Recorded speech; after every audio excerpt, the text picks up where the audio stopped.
Hello guys, happy Sunday yung tanan. So, my content today is adlaw karong Domingo. So, kung namoy oras manimba ta o musimba sad mo. Ano?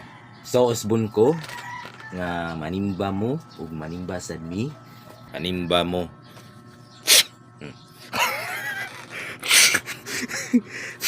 Panimba mo karong adlaw so, kung giburi mo gilaay mo or unsa pa ng mga problema ay nauna adto na isumbong na sa atong Ginoo. So maminaw ra na siya sa atoa.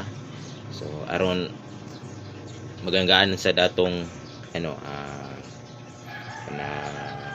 gibati sa atong dughan or unsa pa na diha. So mao ra na akong masulti karon. So galbis niyong tanan. So bagahay lang ko ni mata. So yun lang.